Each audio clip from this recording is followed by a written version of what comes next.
Get ready to take a flamethrower to the official narrative and learn what the elites don't want you to know.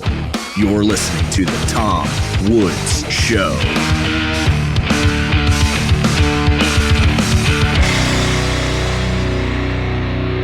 Hey everybody, welcome to The Tom Woods Show, episode 2509. It's been quite a while since we've spoken to our old friend, Professor Gerard Casey, all the way over in Dublin, Ireland. He is Professor Emeritus of Philosophy, University College Dublin, where he was head of the department.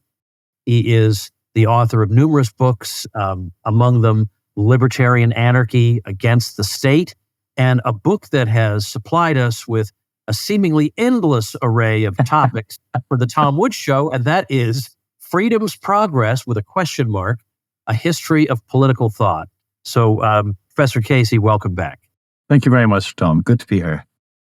All right, let's dig in here. So, with your book going all the way from the beginning of thought, more or less, practically, in fact, where does it stop? I don't remember. How far up does it go? Gosh, I suppose 70s or 80s. 19th, yeah, so into the 20th century. So to the 20th century. It's a massive project and a massive book and a wonderful book to have, partly because this material can be rather dense and can be presented in a way that's quite boring. However, Professor Casey has never been called either dense or boring. So not to my face. To your face, right? But and by the way, before we get today, we're going to talk about something that is absolutely removed from current events, unless we're going to say that ideas breed other ideas and so on. But we're not going to be talking about current events, even though Julian Assange was just freed and able to go. I mean, I know he reached a plea deal and all that. There's so much talk about in terms of current events, but current events all the time is just too much. But it's wearing. Right. Yeah, we have riches to explore in our own past and our own tradition. So we're going to talk a bit about that. We're going to talk specifically about the ancient Greeks, and I'm going to ask Professor Casey some interesting questions. But I do want to say that this, it's basically a libertarian overview of political thought.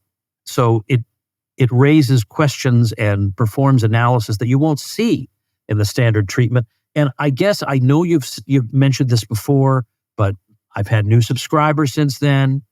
There's something about this massive book you wrote on the history of political thought from a normal person perspective that in some way involves me. And since the Tom Woods Show, I would like if you could say a word about that. Do you want me to blame you, Tom? You should. I assume you were cursing me all through the project. Well, yes, indeed. For those who don't already know the story, the genesis of this ridiculous book goes back to 2013, when I met up with Tom at the Atlanta airport, and while he held me hostage in the car as we drove down to Auburn, he proposed what seemed like a reasonable project to me, which was that I would supply some lectures on the history of political thought for his Liberty Classroom. And in a moment of extreme weakness, I agreed. And so that's how it began. And like many another thing, it just growed and growed and growed. So anyone who's had to shell out $169 million for this book can blame Tom Woods. It's his fault. I'm very good at giving other people assignments, but what Professor Casey doesn't realize is that nobody ever takes me up on any of them. So, well, why didn't you tell me that before? He wasn't actually supposed to do it. All right, let's start from where I'd like to start from, and you know what? We may in the 2,500 odd episodes of the Tom Woods Show even have covered this material, but I don't even care. Let's make it fresh and a new one. Let's start with the sophists and Protagoras, because some people say that Protagoras has been treated unfairly.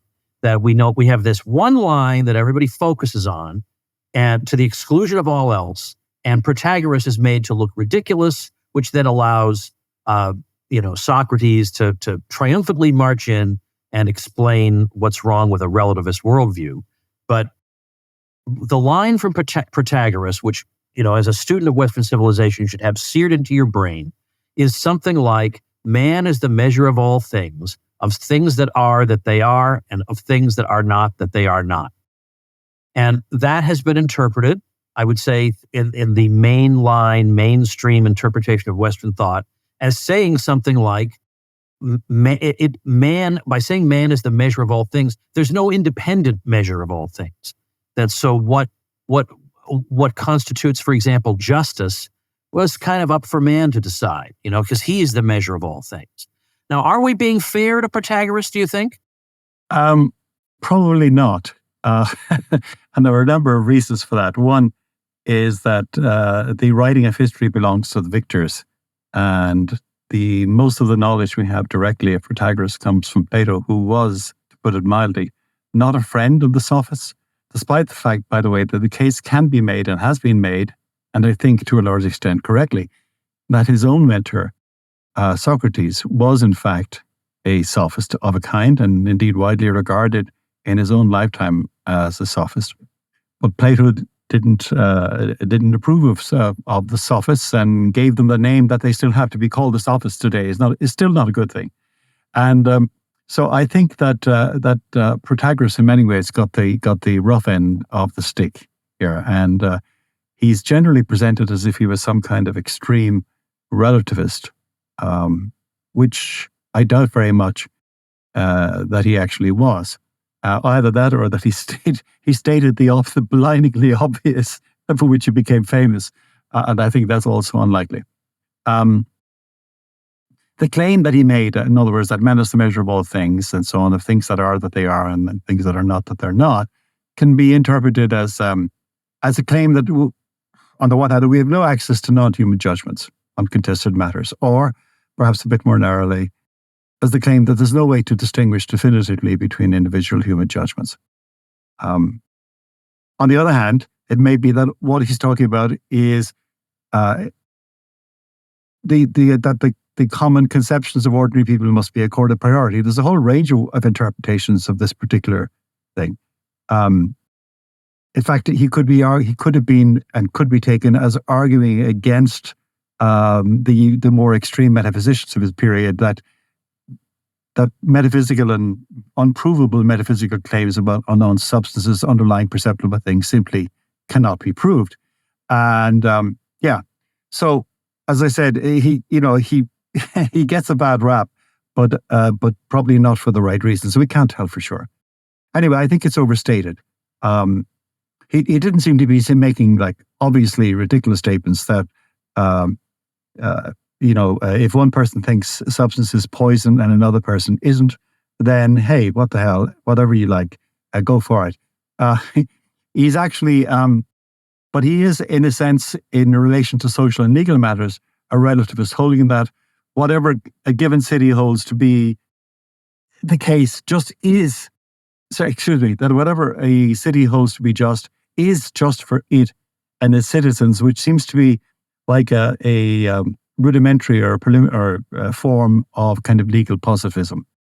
I could go on forever about this. Let me make the following point, which I think might help the discussion, which is that the sophists generally, and in various ways, made a distinction between physis and nomos, between what they called nature and what they called convention.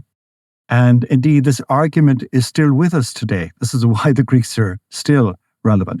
So the question is, what in our social and political realities are simply matters of convention, of agreement, of things that could well be otherwise but aren't, or things that have to be the case by the very nature of things? And this is the kind of key analytical tool which I think we need to bring when we're discussing the sophists, including Protagoras. Just to situate everybody, if you've forgotten your Protagoras from your textbook, we're in the 5th century BC as we talk about this. Now, the standard understanding of what the sophists themselves were all about, of whom Protagoras was said to be one, the understanding that's been handed down to us is that they more or less believed there were no absolute truths, and because there's no absolute truth, then they were teachers of rhetoric and public speaking and effect and persuasion. So since there's no absolute truth, why not use the skill of rhetoric in order to benefit yourself. But persuade people to do what you want them to do in order to benefit yourself. Since there are no ultimate truths, then implicitly the ultimate truth is what benefits you. And if that's who the sophists really were, then they are more guilty of corrupting the youth of Athens than Socrates, their major opponent, was. Mhm. But do you think I'm accurately characterizing what they were up to, or is this you're characterizing them in a way that Plato characterizes them? Yeah. But at the point I made more or less in passing earlier on, which is that in a sense, what Socrates was also interested in argument. Remember, the key thing in the early Platonic dialogues is that it's not enough to hold views. You must be able to give the reasons for them. And that requires a mastery of language. And you not only have to have them, but you have to be able to persuade people. So that, as I said, many people, indeed most of Socrates' contemporaries, regarded him as a sort of unique Athenian version of a sophist, whereas most of the sophists, in fact, other than Socrates, if he was one, and came from outside Athens. It's not fair. In fact, I find that you may have got the impression already, and if so, you're not wrong. I'm actually very sympathetic to the sophists in the sense that they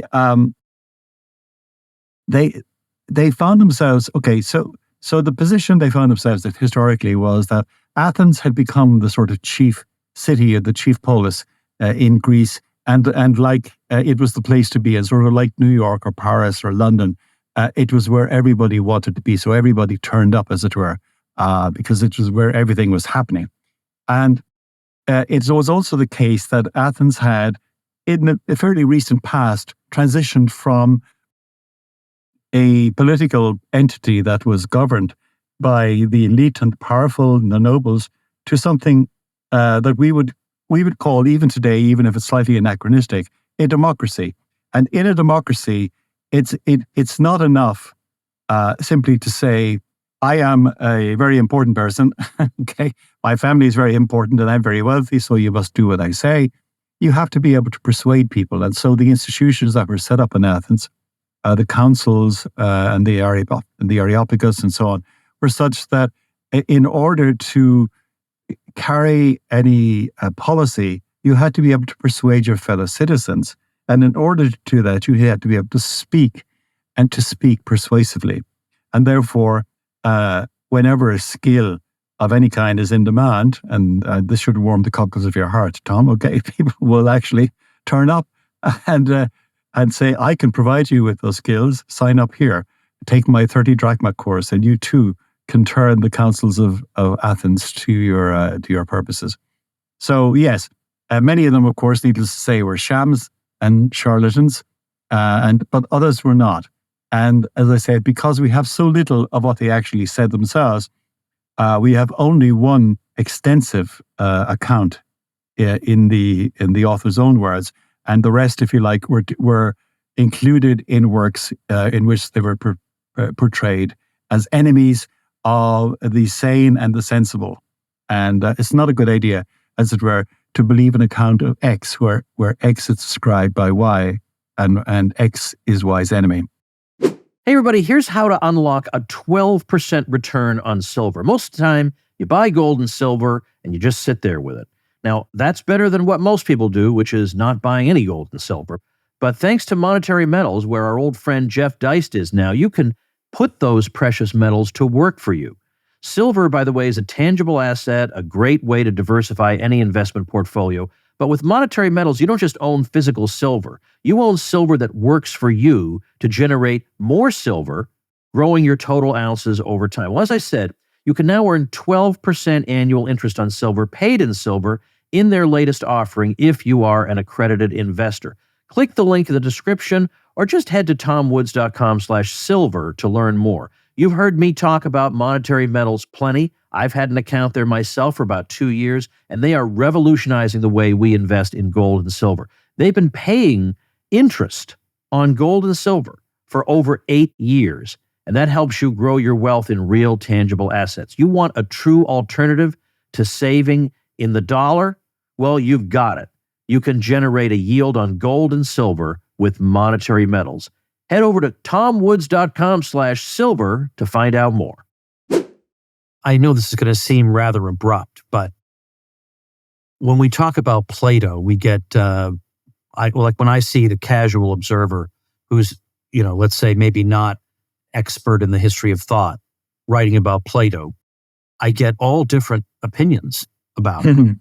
I get, he's a crazy communist, as we can see in the Republic, and he wants to abolish the family and stuff like that. And then other people say, no, the Republic is a metaphor for how one regulates his soul and this, that, and the other thing. But however we resolve that, it does seem that a significant thing about Plato is that it is a very resolutely non-relativist worldview that he has.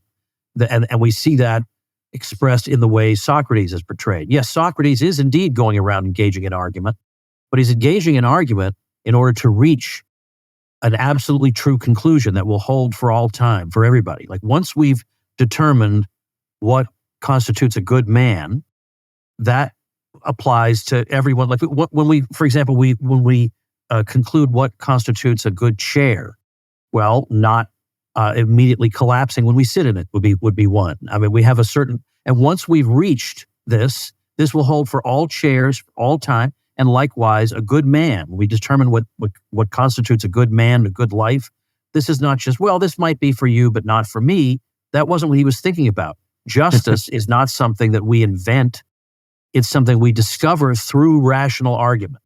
And so it seems to me that that's the most significant thing coming out of Plato, is that these are not, like the communists believed that they really were developing a new system of justice, that justice was whatever it needed to be at a given moment. I mean, right now, justice means that guy needs to be executed because he's against the revolution. Plato would not have had anything to do with that. And so for that reason, I find him sympathetic. Am I wrong? Well, I don't want to say you're wrong. I would say, again, that remember, when you're talking about what Socrates does or doesn't say, you're talking about what Plato says, Socrates. Which is fine. Yeah. So then what I'm really talking about is Plato then, in that case. Well, that's a different story. Okay. Yeah. And as I said, even in the Loeb edition of the Sophists, the editors were actually inclined to include Socrates in and among the Sophists.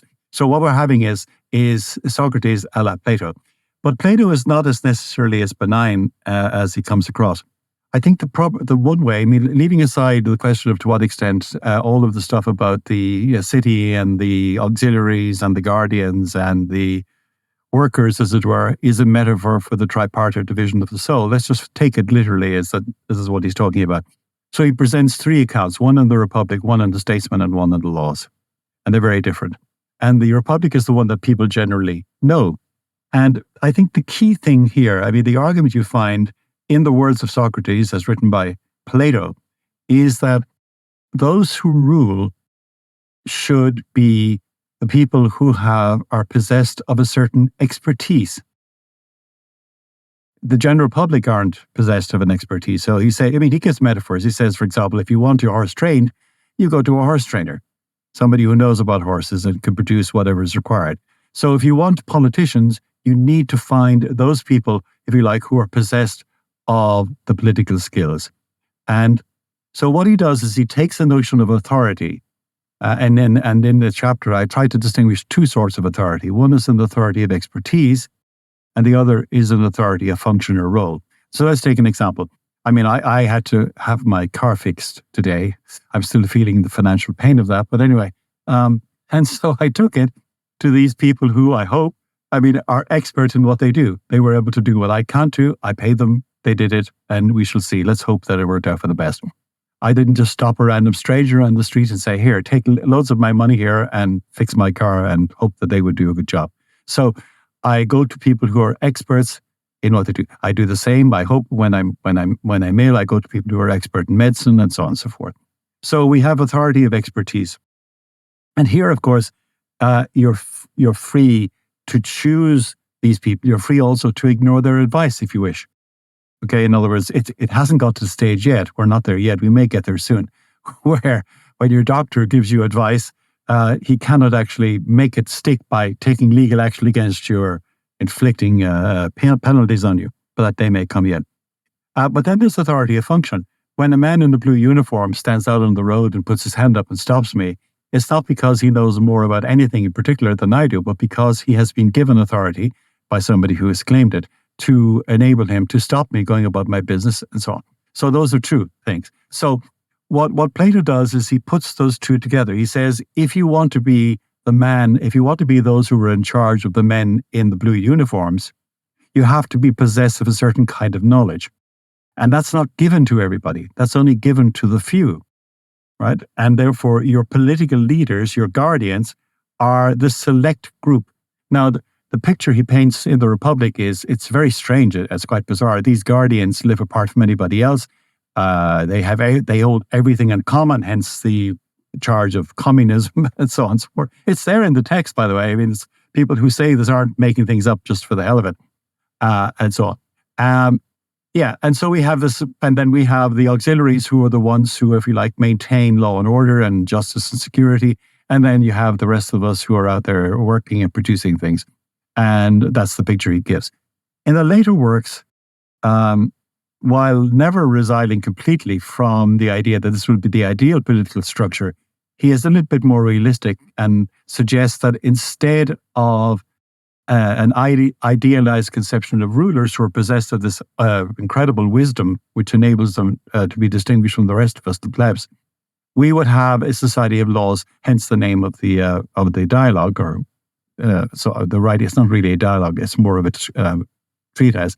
But he thinks this is very much a second best, and you get very disturbing things in Plato. You get this sort of nocturnal council. Okay. It sort of meets in the middle of the night to decide who needs to be, as it were, taken care of. You have compulsory education, and indeed you have the whole thing about the noble lie, which is the production of these sort of stories which are meant for the common mob so that they will buy into whatever it is that you're doing. And so there are very disturbing things in Plato. I'm not a Plato fan, as you probably guess. Okay, when it comes to choosing between Plato and Aristotle, okay, I'm an Aristotelian.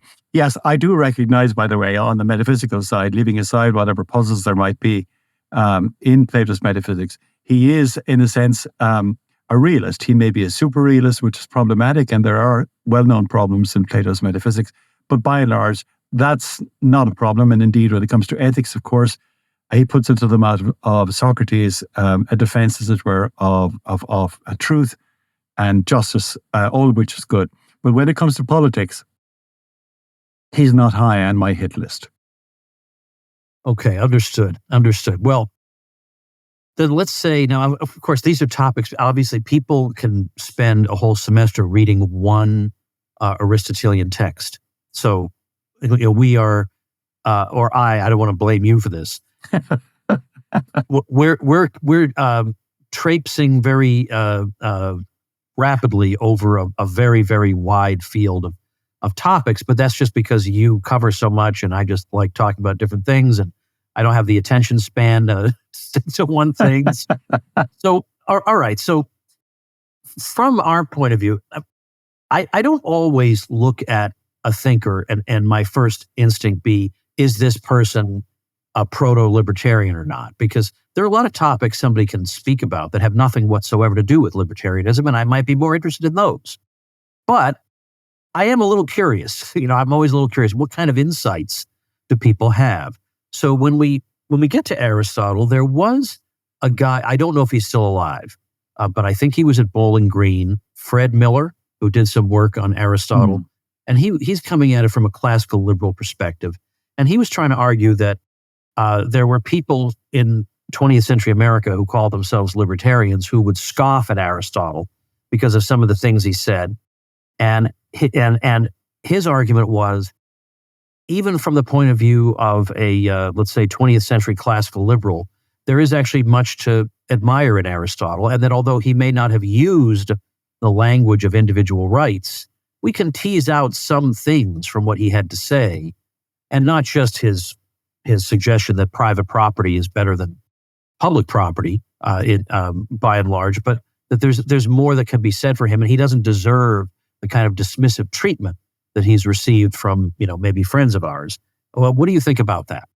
Now, I'm inclined to agree with that. In fact, during last week, we had a summit on free speech in Dublin, in which I participated, and we had many, many important people here. But one associate professor of philosophy from Cambridge was telling me as we went to the reception afterwards that in philosophy today, I mean, the Aristotle is, the man of the hour, not necessarily in every single word, but generally in the orientation that he takes, and so on. And I was very, very intrigued by this, and I think that is quite correct.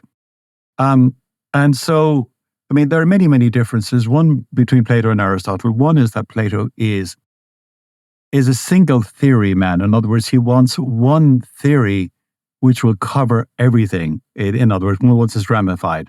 Now, what's the significance of that today? Well, it would be somebody like who's a physicalist. A physicalist, for example, thinks that everything is ultimately explicable in terms of physics, right? And you say, well, okay, what about my love for my children? That seems quite a bit away from physics. And he goes, well, yeah, we have a big story to tell. Takes a while to get there, but in the end, it all goes back to physics. We've got one story. And in that sense, physicalists, for example, are Platonists in that regard. They want one theory. Aristotle had kind of regional explanations. He thought that some things were capable of being demonstrated and some things weren't. And by and large, when it came to things like politics or ethics, you were dealing with what he called things which were so for the most part, but not necessarily so. And to require an account of ethics and politics, which was, if you like, knocked down, drag out, demonstrative, was to mistake the material you were dealing with. It's as if, for example, in the practical realm, we were trying to build something with wood. Anyone who's ever worked with wood knows that wood has a mind of its own. Okay. In other words, it's got a grain and a substance, and it bends and breaks in different ways. And in order to use wood, you have to actually deal with the material that's in front of you, not some ideal structure. And so Aristotle was like that when it came to ethics and politics. And the big difference between him and Plato was that he accepted that for human beings to be free and to live in associations as they should in the polis, and there are many differences, by the way. He's not a 21st century man. Let's be frank. But he argued that people should be ruled and be ruled in turn. And the idea, for example, of a professional or lifelong political representative or a political class which existed permanently for him would not have been anything like a democracy as he would have understood it. And indeed, the Athenian democracy brought into being by Cleisthenes and others was such a thing, so that most of what they call the magistracies that existed were filled by sortition. In other words, people put their names into a hat, or the Greek equivalent of a hat, and somebody put out the name, and you were that magistrate responsible for that function, whatever it would be, for 1 year. So the idea was you did it for a short time. Because you were a citizen and all the citizens were equal in that respect, you carried out your function. And at the end of the year, there was a strict accounting. Only a very few of the magistracies, including the generals, for example, were not picked in this particular way. This idea seems completely mad to us today. We think of democracy as necessarily involving, for example, elections. So we think elections are the core of democracy, whereas for Aristotle, and indeed, by the way, the founders of the United States, elections were a way in which oligarchies would be installed. They may have been right. When you look at how politics is done, okay, they did not think of them as actually. Not only did they not think of them as being the core of a genuine democracy or republic, they saw them as being antithetical to it. Okay, and you notice, by the way, it's the American Republic, not the American democracy that they founded, or at least that's what they said. Anyway, so Aristotle's take on politics is that people live to come together and live in a community by nature in order to be properly fulfilled, in order to meet all of their needs They have to be, as it were, social animals. The famous phrase for which he is most known is that man is a political animal. And that seems to describe somebody like a ward healer or some kind of boss in New York, okay? But he didn't mean that. What he meant was that human beings, by their very nature, exist to live in a polis with other people in order to achieve their ends. His idea of the good life was not somebody living in the woods, with a musket shooting raccoons or something like that and so on. He was living with other people in order. So he has the idea that you live within families and villages, and eventually you have a polis, which is the smallest grouping of human beings in which all of your needs can be fulfilled. And that, he thinks, is a natural entity, comes to be by nature. And in the polis, since it's larger than a village and not everybody knows everybody and decisions have to be made about what's going to be done, this has to be done in general by the population as a whole, but particular people have to be the actual executive officers for a period of time, but they serve and then they go back. Okay, it's like Cincinnatus and his plow. They go back to their ordinary day jobs, as it were, and other people take over that particular role. And I think, 21st century human beings would find that picture not unattractive. Certainly if it got rid of a professional political class, I think most of us would cheer. Hey everybody, let's take a minute to thank our sponsor, Persist SEO. If you are getting buried by your competition online, then build your brand, your reputation, and your lead flow with digital marketing by Persist SEO. If you are a small local business trying to compete against large companies in the service industry, then increase your visibility with Persist SEO. Or what if you have low or no leads coming in on a consistent basis? Well, then website search engine and conversion optimization can help move the needle to a more prosperous business model for you. Are you tired of cold calling and networking, meeting places getting shut down? Use your website as a lead generation engine. Or what if you're not showing up for your services in the search engines? Well, get found with Persist SEO's expert search engine optimization. All you have to do is call 770-580-3736 or visit them at ineedseo.help for a free website audit and consultation.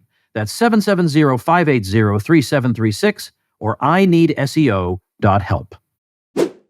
Well, do you know about, I mentioned Fred Miller, but there's like a Neo-Aristotelian wing of libertarianism or classical liberalism that takes some of his ideas and then adds their own insights into a new synthesis, or maybe what they might say is a deeper understanding of Aristotle. So something like Aristotle emphasizes that reason is the distinguishing feature of a human being. That this is what makes us distinctively human.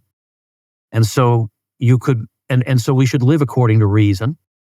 And so you could easily draw from that at the very least a politics that is skeptical of political authority, in that political decisions are made generally not through the exercise of reason, and they generally involve the application of force to people who disagree. So if we really want to live according to reason, we should be aiming at persuasion rather than force, which then involves a presumption against state action. Do you think that's, I think they're trying too hard there, or what? Yeah, I think there may be a bit of strain involved here because, first of all, let's look at the question of size. There were something in the region of 100 Greek polis, ranging from Athens and Sparta as the very largest to ones that were tiny, hardly larger than the village. But even Athens, by our standards, was tiny. You're looking at 250,000 people, okay, and the control of an area that will be about the size of 1/3 of County Cork in Ireland. Okay, it's hardly, we think, oh my God, it's like Liechtenstein or some crazy thing. Is this what you're talking about? And the idea is that for Aristotle, what we think of as a normal state would have been a monster. There's no idea in which you could be a citizen in a state of that kind, because in order to be a citizen, you had to be able to participate in the deliberations and policy making. And no one even in Ireland, which is tiny by comparison with most countries, most of the population have no direct say in policy making or decision making, and therefore, by Aristotle's standards, we're not citizens. Okay, so also to refer to Athens as a state is, I think, anachronistic. I mean, because we tend to think of it in terms of what we now think of as states, but what we now think of as states don't come into existence until the 17th century. I think probably one of the better ways to conceive of a polis is as something akin to what we might think of now as a company with particular purposes. So, a grouping of people who are, if you like, have a collective purpose. And they put all their eggs in the basket and they work together. So they have kind of shareholder meetings, and the dividends are paid out. And so this is a bit crass because it wasn't just a money making venture, but the idea was you shared. It wasn't just that you needed people to work together to provide the necessities of life. That was absolutely true, but rather that in all elements of human life, including, and by the way, especially religion. Okay, you were together. You had isonomia. You had the same way of thinking about things. Okay, you shared a commonality with these people, which made you to be Athenian rather than Spartan or whatever it might be, and that kind of notion, of what a political community would be, is something that's very, very foreign to us today. Well, in fact, it's so foreign that even the very question of the size of the political unit is not one that is discussed. And if you do discuss it, you're a crank, a weirdo, you're outside the range of respectable opinion. But yet it is the issues that Aristotle would raise on this are very much worth considering. And as you say, he would be appalled at these mega states where anything resembling some kind of common life where we, try our best to make decisions that contribute to human flourishing this is not doable. It's not anywhere on the radar. But none of that's even allowed to be talked about. And yet here we have the greatest thinker, arguably, in the history of the West, who would find our present arrangement and the scale of it to be inhuman. But we don't even talk about it, and you're out of bounds if you bring it up. Well, you see, if you think about it, remember, I mean, in purely military terms, the defeat of the so am I thinking of marathon? Okay, the kind of political entity that Persia represented, okay, and so on, was horrific to the Greeks.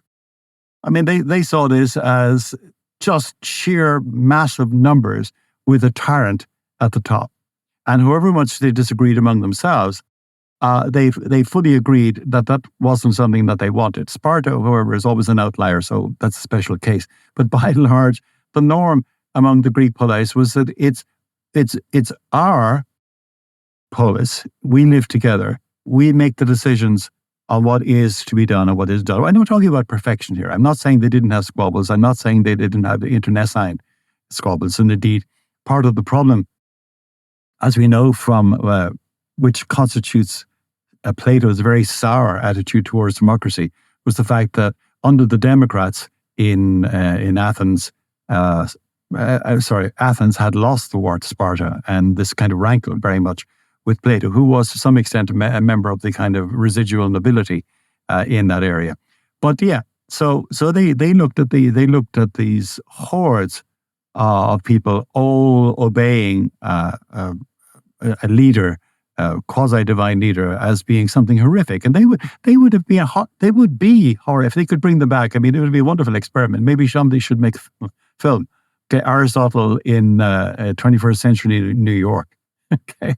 Welcome to New York, Aristotle. What do you make of this? Can you imagine? Okay, and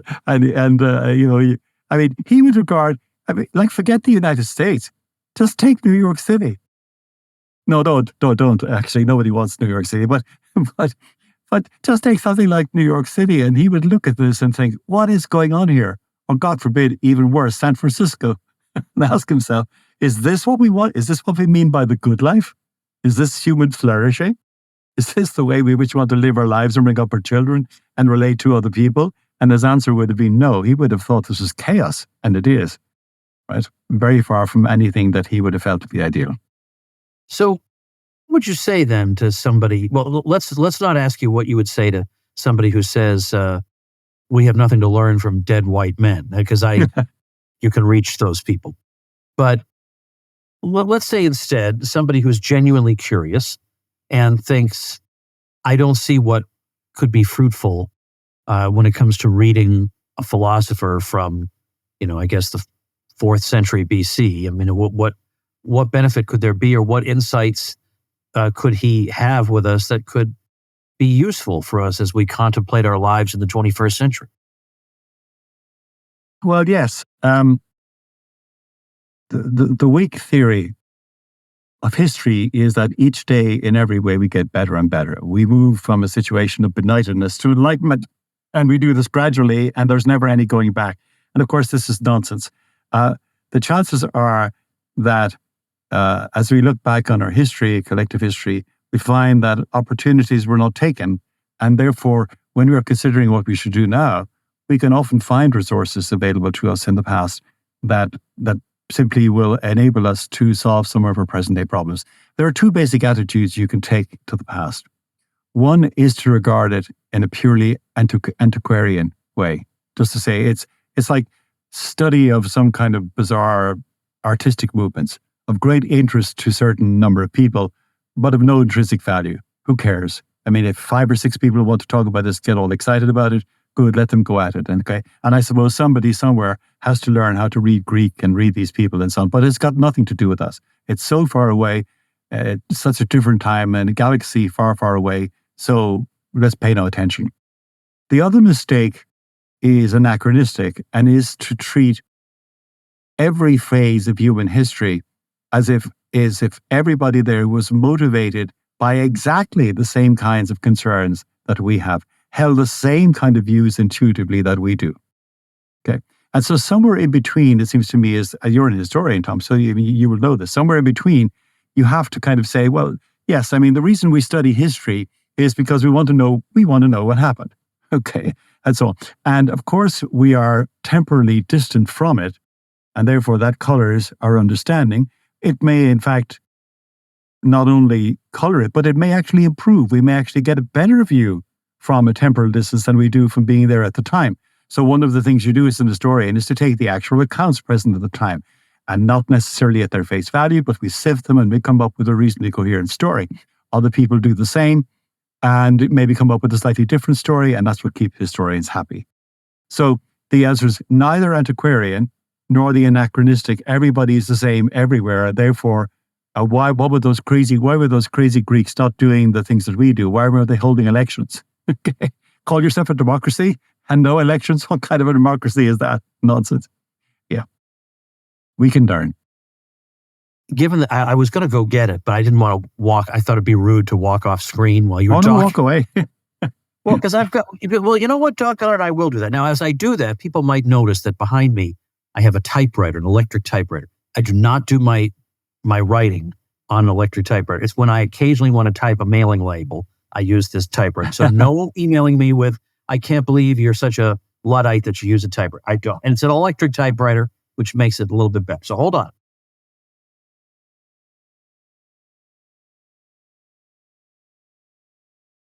Here it is. Here it is. Oh my goodness. Look at this thing, okay? It says everything you would ever want to know, and delivered in a way that, I mean, how can you stay engaging and interesting this long? I can barely do it for this episode. And you stay engaging and interesting and provocative and thought-provoking the entire time. I'm not going to tell people how many pages it is because they may think, I don't think I'll ever fully read that.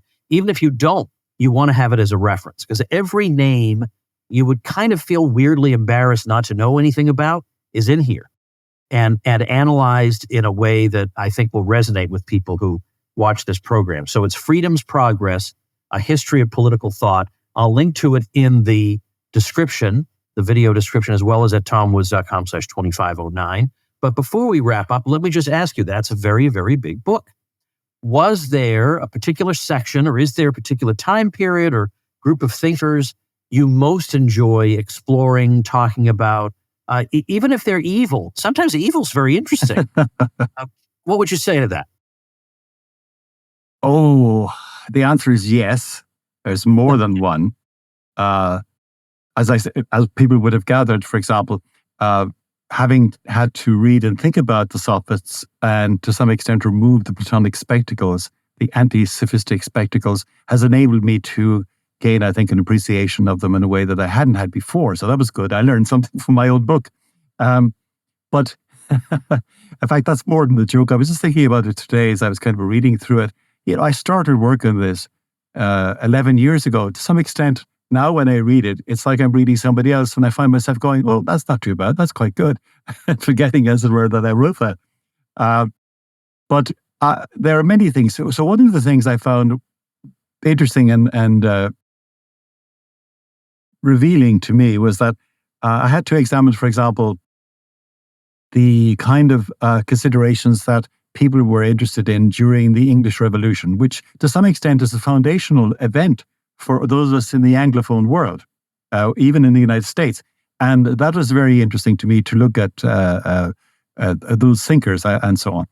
Also, let's say I was looking at the anarchist tradition in the 19th century, largely on the kind of what we would now think of the left of the spectrum. I also found that very revealing. So somebody once said, if you want to learn something, you got to teach it. Okay, and to some extent, if you want to learn something about this material, you have to sort of write the book in it yourself. Well, luckily, not everybody's got to do that. I've written the book, so you don't have to do it now. Just pay the $165,000 and it's yours. But yeah, I learned a lot from doing it, and I discovered in a way that I simply can't keep it all in my head. Even now, when I start looking through it, I kind of go, really, my goodness, I knew that at one stage. How come that's kind of disappeared down the memory hole? And as I'm now heading to my mid-70s, the memory hole is getting bigger and more stuff's gone down by the day. Well, I will say, for people who are curious, that the Kindle price for this book is only about $38,000. So it's huge reduction. Okay, good. But I'll have that, as I say, I'll have that linked for everybody. So I appreciate you coming on, talking about this and letting me kick around devil's advocate ideas. That's fine. But this is just the very, very beginning of quite an extensive study that I highly recommend to everyone. So again, Freedom's Progress, A History of Political Thought is the book. Gerard Casey, our guest. Thanks so much, Professor Casey. Always a pleasure. Always a pleasure to be here, Tom. Thank you. And thank you, ladies and gentlemen. Make yourself and those you love less vulnerable to the regime, both mentally and physically. Get more forbidden information at tomsfreebooks.com and be sure to subscribe to the show wherever you listen. See you next time.